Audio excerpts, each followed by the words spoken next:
کہا کہ اگر خلیفہ ناحق ہے تو اس سے اپنا حق وصول کرنا حرام، یہ وہی مذہب ہے۔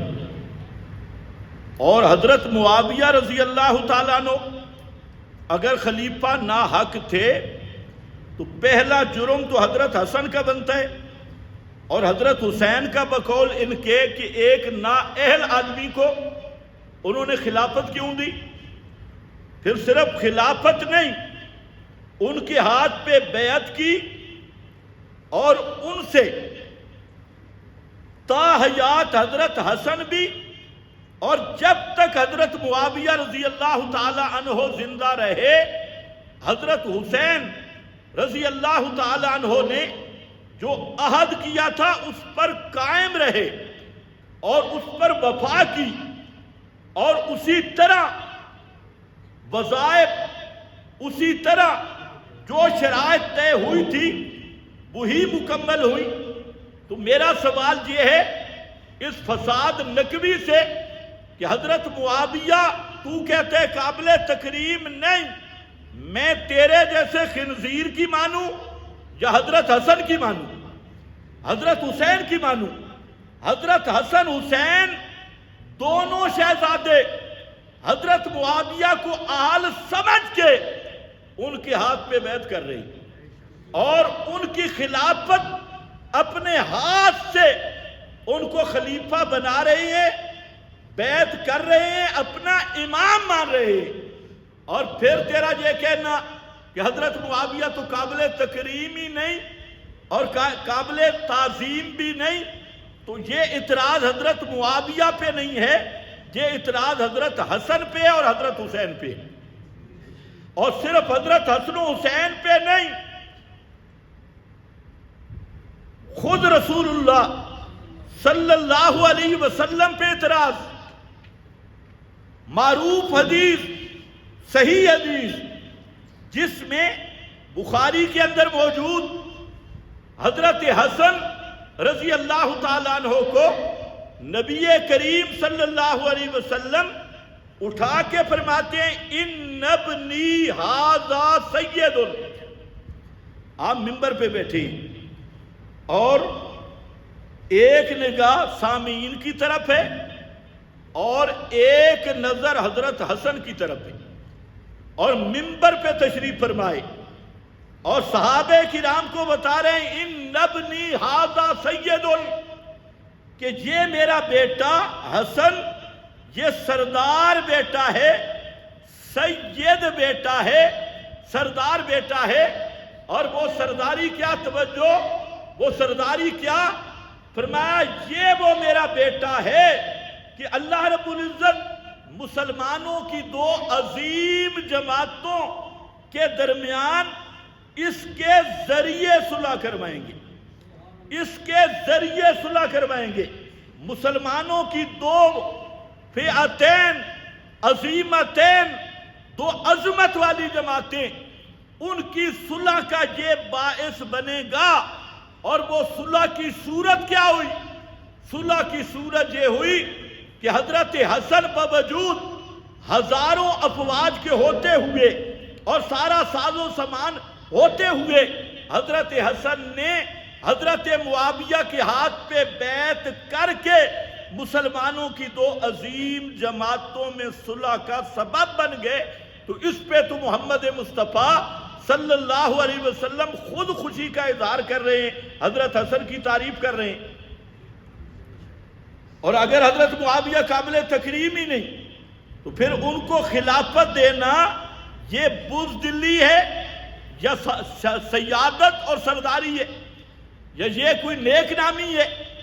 تو ایک نااہل کو خلیفہ بنانا جو اس کا اہل ہی نہیں، اس کے حوالے سب کچھ کر دینا، تو اس سے بڑی نااہلی کیا ہوگی؟ تو اس پر پیغمبر کریم کیسے تعریف کر سکتے ہیں؟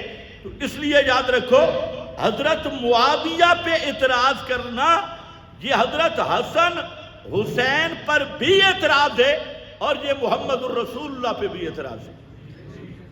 اور پھر یہ بھی ذہن میں رکھو کہ نبی کریم علیہ السلام جب غیب کی خبر دیتے ہیں نا تو وہ وحی ہوتی ہے، وہ کیا ہوتی ہے؟ وہی. کیونکہ علم غیب کس کا خاص ہے؟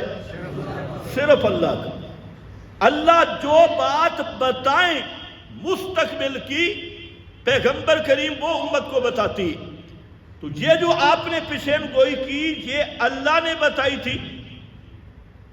ان ابنی ھذا سید والی بات جو پیغمبر کریم فرما رہے ہیں یہ مستقبل کی بات ہے، اور یہ اللہ تعالیٰ کی طرف سے اطلاعات تھی.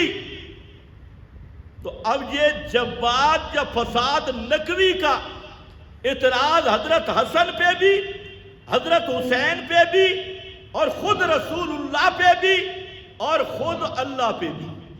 اب جو حضرت حسن حسین رسول اللہ اور خود اللہ پہ اعتراض کرے، اس خنزیر سے بڑھ کے زندیق کون ہوگا؟ اس سے بڑا مرتد کون ہوگا؟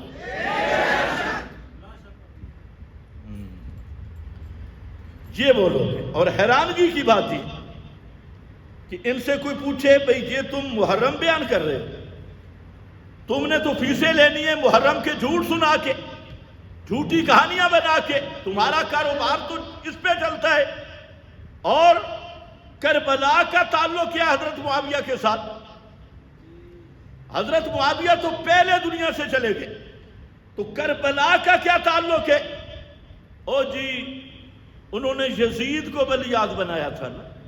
میں نے کہا چلو ایک سٹیپ پہ ہم آ جاتے ہیں. انہوں نے یزید کو ولیعہد بنایا، اور حضرت معاویہ کو خلافت کس نے دی تھی؟ حضرت حسن نے. پھر پیچھے چلو نا، اصل قصور پھر کس کا نکلے گا؟ نہ حضرت حسن حضرت معاویہ کو خلافت دیتے، نہ وہ یزید کو ولیعہد بناتے. پتہ نہیں تمہیں سمجھ بھی آئی ہے کہ باتیں تھوڑی خشک آ گئی. حضرت معاویہ کو خلافت دینے والے حضرت حسن ہیں، بتانے والے محمد الرسول اللہ ہے، اور محمد الرسول اللہ کو اطلاع دینے والا خود اللہ ہے. تو اس لیے میں کہتا ہوں زکری صاحب یہاں پر تھوڑا آگے چل کہ حضرت معاویہ نے خلافت دی، لہذا یہ سبب بن گیا، تو سبب اس سبب کی طرف بھی آنا. حضرت معاویہ کو خلافت کس نے دی تھی؟ حضرت حسن نے دی تھی. تو اب پھر کربلا کا ذمہ دار کون بنے گا؟ اگر اس طرح کاروبار بنانا ہے نا تو پھر یہ الزام حضرت حسن پہ آئے گا، حضرت حسین. اور اس پر ترغیب کس نے دی تھی؟ خود محمد الرسول اللہ صلی اللہ علیہ وسلم نے. تو اس لیے یاد رکھو یہ وہ بدبخت قوم ہے جو صحابہ کو تو بھونکتی ہے. ان کے ذہنوں میں اور ان کے مذہب میں نہ اللہ کی تکریم ہے، نہ رسول اللہ کی تکریم ہے، نہ حسن اور حسین کی تکریم ہے. یہ واقعہ کربلا ان کا کاروبار ہے، اور یہ واقعہ انہی کے آباء و اجداد نے پوری سازش کے ساتھ قائم کر کے آج اس کو اس وقت بھی اپنے سیاسی مقاصد کے لیے استعمال کیا، اور آج اس کو مذہبی رنگ میں تجارت کا ایک ذریعہ ہے اور بہترین کاروبار ہے. عشق حسین کا ذاکر 10 لاکھ روپے کی ایک مجلس پڑھتا ہے. اگر تم تو یزید کو دعائیں دو، تمہارا کاروبار کا ذریعہ یزید ہے، شرم نہیں آتی؟ تو میں عرض یہ کر رہا تھا کہ یہ کہنا صحابہ کے متعلق وہ قابل تکریم نہیں. تو ایک تو ان علماء کو بھی شرم کرنی چاہیے جو ایسے خنزیر کے ساتھ نمازیں پڑھتی ہیں اور ایسے خنزیر کو معتدل کہتے ہیں. یہ جواد نقوی شکل بھی اس کی باندر کی طرح ہے، بالکل بیزو باندر، شکل بگڑی ہوئی، اس کو وہ معتدل کہتے ہیں. اور سنو پیغمبر کریم نے فرمایا اکرموا اصحابی. اس کا کیا معنی ہوگا؟ اکرموا اصحابی، صحیح سند کی حدیث، اکرموا اصحابی، میرے صحابہ کی تکریم کرنا. اور اصحابی کا لفظ ذکر کیا، میرے صحابہ کی تکریم کرنا میری صحبت کی وجہ سے. تو صحابی قابل تکریم کیا ہے؟ پیغمبر کی نسبت کی وجہ سے. یہی وجہ ہے قاضی یاد نے لکھا من توقیر ہی توقیر و اصحاب ہی، اللہ نے فرمایا میرے پیغمبر کی عزت کرنا، توقیر کرنا۔ اور قاضی یاد نے جہاں پر لکھا شفا میں اور دیگر ائمہ نے لکھا، فرماتے ہیں پیغمبر کی توقیر اور عزت میں سے یہ بھی ہے کہ پیغمبر کے صحابہ کی عزت اور تکریم کی جائے، اور جو نبی کے صحابہ کو قابل تکریم نہیں سمجھتا، ہم ڈنکے کی چوٹ پہ اسے مرتد سمجھتے ہیں اور اسے زندیق سمجھتے ہیں، اور کوئی اس پہ کمپرومائز نہیں۔ حکومت کو بھی دیکھنا چاہیے یہ نقوی کو مسلط کر کے اصحاب رسول پہ بھونکوانا، اور ایک نقوی نہیں لاکھ نقوی اکٹھا ہو جائے، خدا کی قسم ہم اسے خنزیر سے بھی بدتر سمجھتی ہے۔ کیا حیثیت ہے نقوی کی؟ فلانا وزیر بن گیا، فلانا خنزیر بن گیا، یہ خنزیر وزیر اپنے پاس رکھو، صحابہ کی عزت پہ سب کچھ قربان ہے۔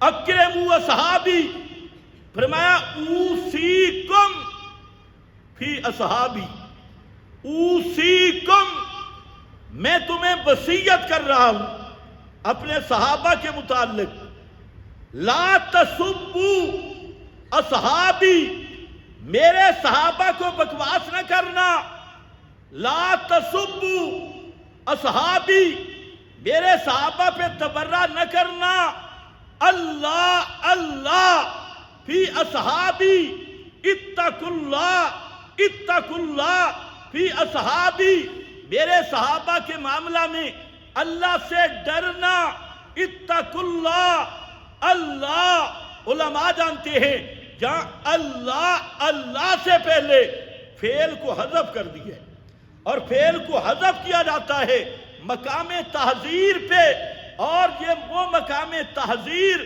بنا کے پیغمبر نے ذکر کیا اور فرمایا اللہ اللہ فی اصحابی، میرے صحابہ کے متعلق اللہ سے ڈرنا، اور آگے فرمایا من احبہم فبحبی احبہم، جس نے صحابہ سے محبت کی تو اس کی اصل وجہ کیا ہے؟ فبحبی،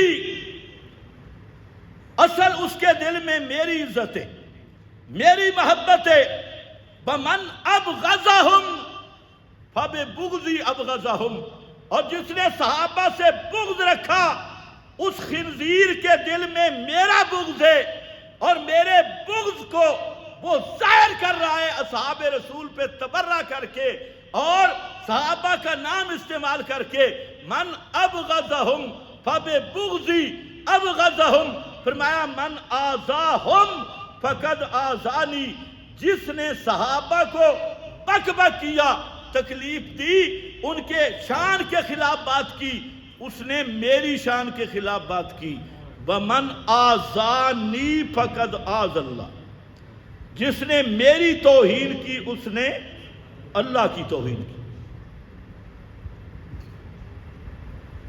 اب ذرا آپ اندازہ کریں، یہ تو سینکڑوں احادیث موجود ہے، اور امت کے تمام فقہاء محققین متفق ہیں کہ کسی ایک صحابی کی بھی توہین کرے وہ آدمی مرتد ہے، وہ مسلمان نہیں ہے۔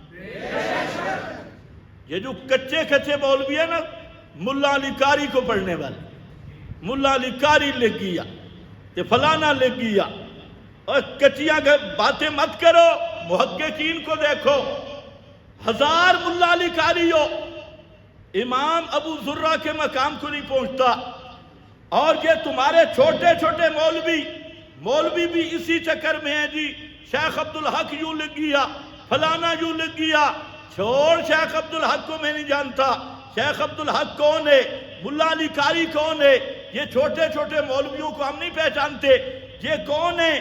میں پہچانتا ہوں امام ابو حنیفہ کو، میں پہچانتا ہوں امام محمد کو، میں پہچانتا ہوں امام ابو یوسف کو، یہ چھوٹے چھوٹے مولوی مت لاؤ۔ اور تینوں اماموں کا عقیدہ طحاویہ میں لکھا ہے، اور پورے واضح طور پہ لکھا ہے، تینوں امام کہتے ہیں کہ جو بغضہم کفر و نفاق و طغیان، کسی ایک صحابی کا بھی بغض رکھے وہ کافر بھی ہے، وہ منافق بھی ہے، اور وہ بلد الحرام بھی ہے۔ پکے مولویاں نے گلا نہیں آتی۔ مجھے کل ایک مولوی کہنے لگا 2-3 دن پہلے، کہتے ہیں یار یہ تو ہماری کتابوں میں لکھا ہے کہ اگر کوئی ابو بکر عمر کو گالیاں دے تو اس کو تعزیر دینی چاہیے، باقی تو صحابہ کو گالیاں دینے سے کچھ نہیں ہوتا۔ میں کہا ماشاءاللہ، یہ کدھر سے پڑھا ہے؟ کہ ملا علی قاری لکھ گیا۔ ملا علی قاری، ملا علی قاری کو میں نہیں پہچانتا کون ہے۔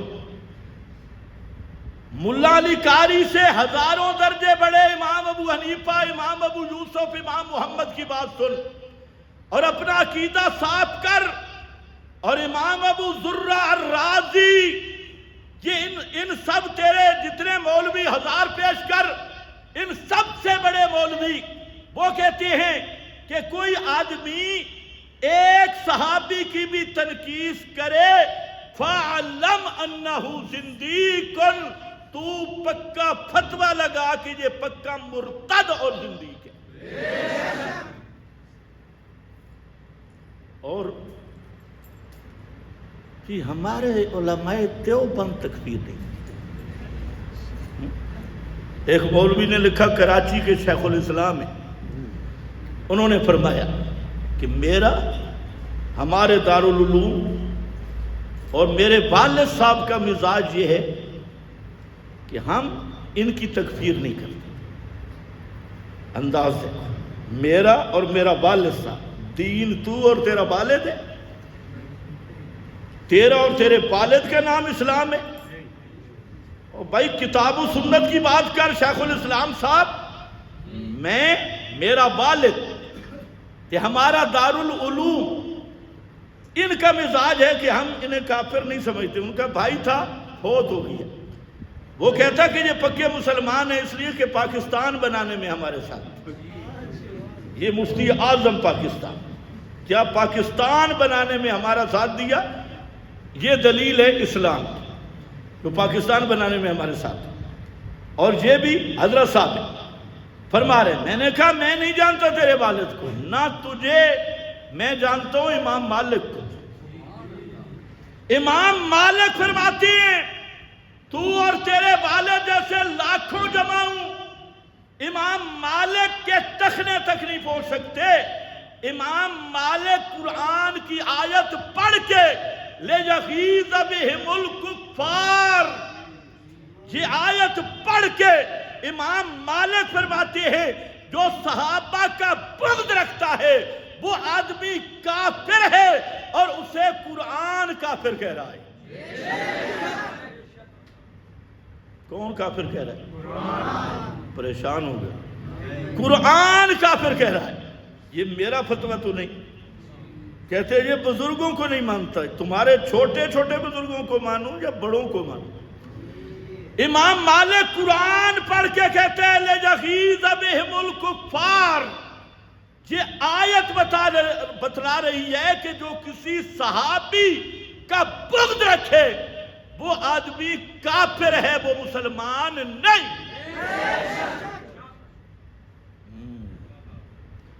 امام ابو حنیفہ کا میں نے حوالہ دیا۔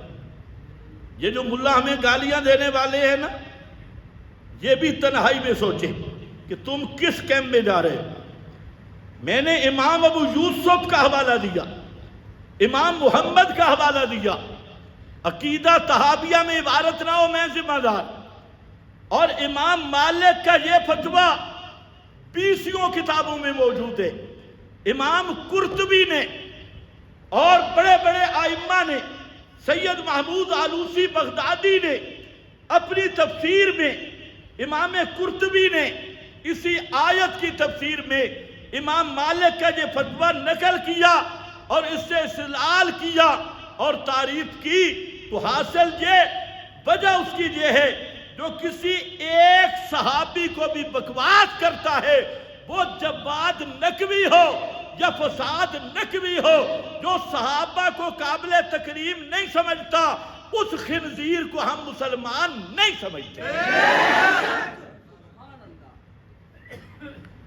یہ پاکستان میں، اسلامی جمہوریہ پاکستان میں یہ بکواس ہو رہا ہے اور کوئی پوچھنے والا بھی نہیں۔ یہ پورا ہفتہ ہو گیا اس بکواس کو اور میڈیا پہ چلایا جا رہا ہے، اور حالانکہ یہ جتنے بڑے بڑے شیاطین ہیں ایک لفظ بولتے ہیں کہ مقدسات کا احترام کرنا چاہیے۔ جب مقدسات کا احترام کرنا بالاتفاق تمہاری زبانوں پہ ہے، تم منافقو اب کیوں خاموش ہو؟ اب کیوں خاموش ہو؟ اور یاد رکھو اس معاملہ میں حضرت معاویہ رضی اللہ تعالیٰ عنہ یہ وہ ہستی ہیں جن کو تمام ائمہ نے لکھا معاویہ ستر لأصحاب رسول اللہ، معاویہ یہ اصحاب رسول کا پردہ ہے، اور جب آدمی پردے سے آگے نکلتا ہے تو کوئی چیز گھر کی محفوظ نہیں رہتی۔ جو حضرت معاویہ پہ بکواس کرتا ہے وہ سارے صحابہ پہ بکواس کر رہا ہے۔ وہ مر گیا انڈیا والا دجال جس نے آخر زندگی میں، وہ بھی چٹا باندر، وہ ندوی ابلیس، آخر زندگی میں حضرت معاویہ کو بکواس کرتے ہوئے اور صحابہ کو بکواس کرتے ہوئے تو اس کی موت اسی پہ آ گئی۔ اب اس کی بھی مولوی تعویلیں کر رہے ہیں، حالانکہ اس کے نیٹ پہ بیان موجود ہے، اور وہ ایسا بکواسی اسی جواد نقوی کی طرح، وہ چونکہ ندوہ کا شیطان تھا اس لیے مولوی اس کی اب تعویلات کر رہے ہیں۔ بھائی بات اچھی طرح سن لو، جس کے دل میں صحابہ کی عزت نہیں، کعبہ کے رب کی قسم اس کی ہمارے دلوں میں عزت آ سکتی نہیں، چاہے وہ سلمان ندوی جیسا خنزیر ہو یا جواد نقوی جیسا خنزیر ہو، ایک ہی کیٹیگری کے دونوں مرتد ہیں۔ جو حضرات صحابہ پہ تبرہ کرتا ہے ہم اسے مذہباً دیناً دیانتاً مرتد اور زندگی سمجھتی ہے۔ وہ مرے تو پی جائے جہنم میں۔ یہ بھی عجیب رواج بن گیا، زندگی میں سارے مولوی کہتے ہیں یہ گمراہ ہے، یہ بدعتی ہے، یہ فلانا، جب مر جائے تو کیا کہتے ہیں؟ اللہ اس کی خدمات قبول کرنا۔ اور خدمات کیڑی کی؟ شیطان کی خدمت کی ہیں؟ اس کی ساری زندگی شرک، ساری زندگی بدعت، اور پھر بے غیرت ملا جا کے کیا کہتے ہیں؟ او جناب یہ بڑا اچھا آدمی تھا ماشاءاللہ، اللہ اس کو جنت الفردوس میں جگہ عطا فرمائے۔ اب کوئی پوچھے مولوی صاحب کل تک تو بکواس کرتا رہا، یا کل والا بکواس ہے یا آج والا؟ یہ کون سا تیرا دین ہے کہ ساری زندگی کہتا رہا بدعتی ہے، مشرک ہے، دشمن صحابہ ہے، مر گیا تو ولی اللہ ہے، پھر تجھ سے بڑا بے غیرت بھی کوئی نہیں۔ اس کا مطلب ہے کہ تیرا زبان اور ہے، عمل اور ہے، کردار اور ہے، زبان پہ اور ہے، تو دین کے معاملہ میں کسی کی کوئی رعایت نہیں۔ میں اب یہ کر رہا تھا حضرت عبداللہ ابن عباس سے، اور یہ کون آدمی ہے؟ یہ حضرت عباس کا بیٹا ہے، یہ بنو امیہ نہیں ہے۔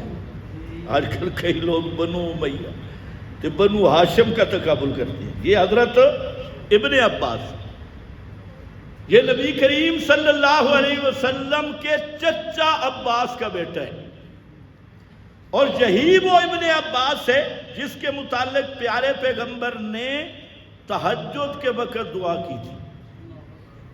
انہوں نے لوٹا بھر کے دیا تھا وضو کو،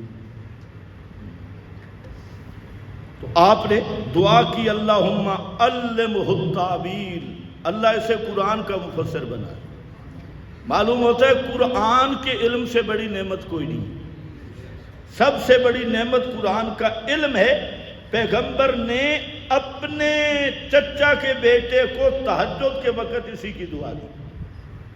آج کل ہم بھی دعائیں کرواتے ہیں جی استادی دعا کرو کاروبار ٹھیک نہیں، دکان نہیں چل رہی ہے، خدا کے بندے دعا کروایا کرو آخرت کے بارے میں۔ یہ دکان کیا ہے، یہ دنیا کیا ہے؟ جب صحابہ میں آپ کو ایک نہیں ملے گا کہ نبی پاک سے آ کر کہو میرے لیے دعا کرو جی میری دکان نہیں چل رہی، میرا فلاں نہیں چل رہا، دنیا نہیں، تو آپ نے دعا دی علمہ التعویل، اسے قرآن کا مفسر بنا۔ وہ ابن عباس رضی اللہ تعالیٰ عنہ، کسی آدمی نے شکایت لگائی حضرت معاویہ کی، اور شکایت کیا تھی کہ وتروں کی نماز جو ہے نا وہ حضرت معاویہ کسی اور طرز پہ پڑھتی، وتر والی نماز۔ وتر دو طرح جائز ہے، ایک تو ایک سلام سے بھی جائز ہے، دو سلاموں سے بھی جائز ہے۔ بات صرف یہ ہے کہ بہتر کیا ہے، پتہ نہیں تمہیں سمجھ بھی آئیے، کسی نئے مسئلے میں نہ پڑ جاؤ۔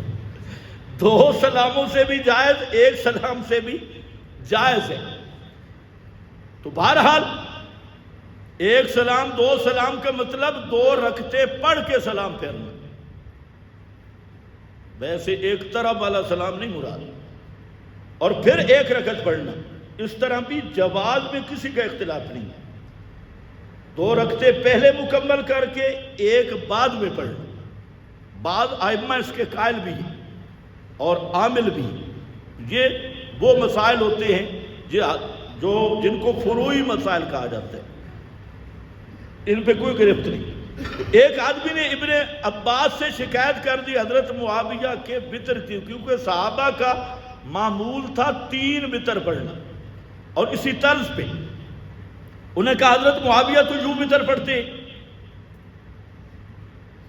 اب سنو، ابن عباس کو موقع ملا تھا نا کہ جیسے ہم اگر کسی کے مخالف ہوں، کوئی کمزوری ہمارے سامنے آ جائے تو پھر تو ہم پورے لینے پڑھ دیتے ہیں۔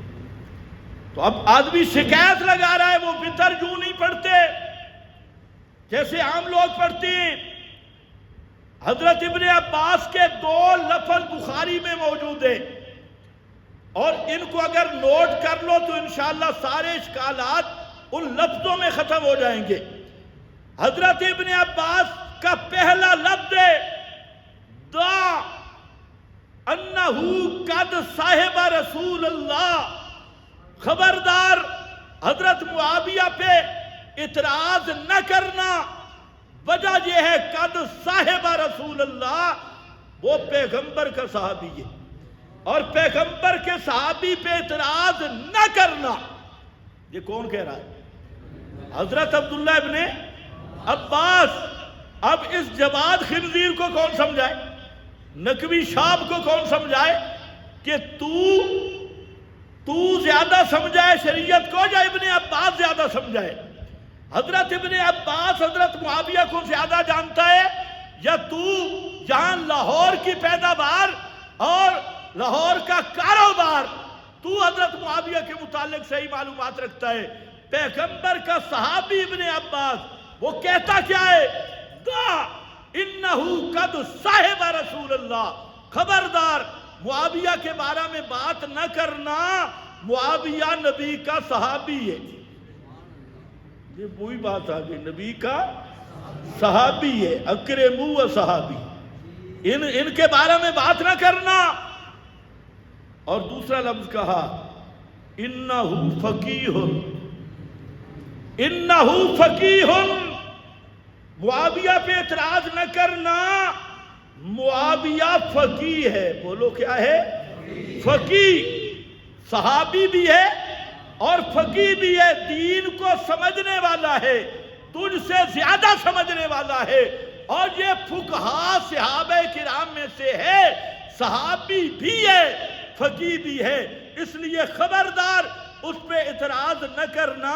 ابن عباس پیغمبر کا صحابی، وہ تو کہتا ہے جناب حضرت معاویہ پہ اعتراض کرنے کی گنجائش نہیں، اور اعزاز کیا ہے؟ وہ صحابی رسول بھی ہے اور فقیہ بھی ہے۔ اور آج کوئی اگر بے نسل مدعے کی پیداوار، وہ کھڑے ہو کے کہے ہو جی وہ تے قابل تکریم نہیں. میں کہہ رہا دور خنزیرہ، تیری عزت تو کہاں سے قابل تکریم ہے؟ تیرا تو ابھی تک باپ کا شناختی کارڈ نہیں مل رہا. قابل تکریم تے قابل تعظیم.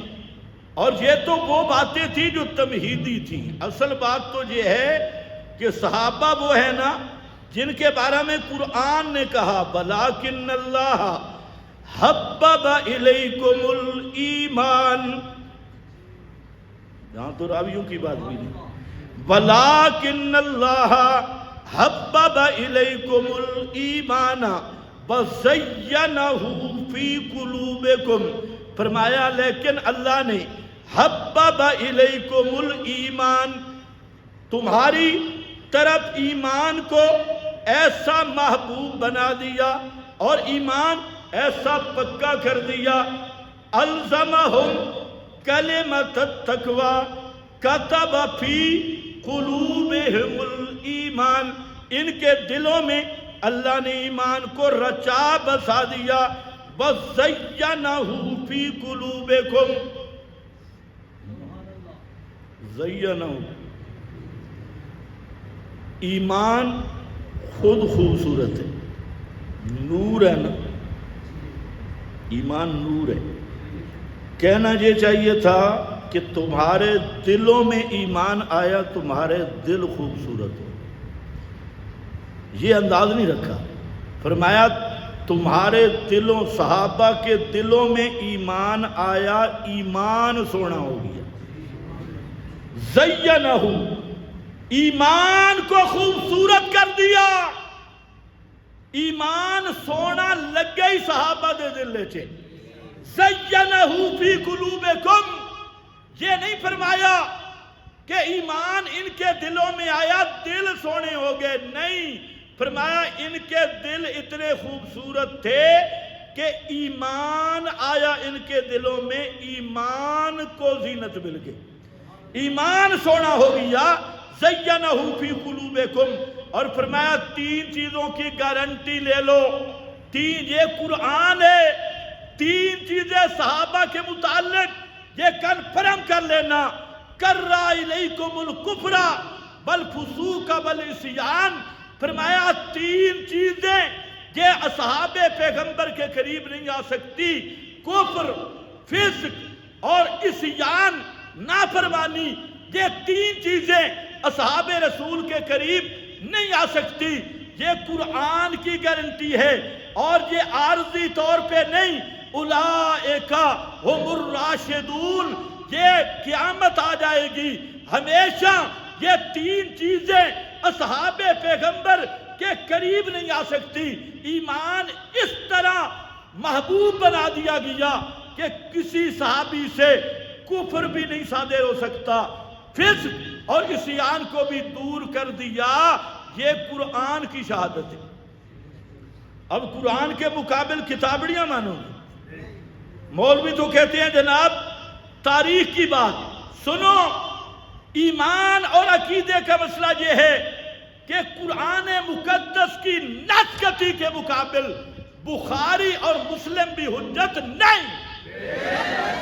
اب اس کے مقابل بخاری مسلم کی روایتیں لا، وہ راوی تو تیرے منہ پہ مار دیے جائیں گے، لیکن قرآن کی صفائی اس میں کوئی گڑبڑ نہیں ہوگی.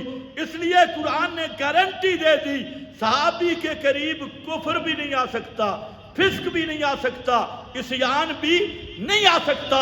اب کوئی مورخ، کوئی راوی، کوئی کتاب جو کسی صحابی پر کفر ثابت کرے، صحابی کو فاسق ثابت کرے، صحابی کو عاصی ثابت کرے، اس راوی کو تو ہم جہنم میں مار دیں گے، لیکن اللہ کی کتاب کو ہم چھوڑنے کے لیے تیار نہیں. وآخر دعوانا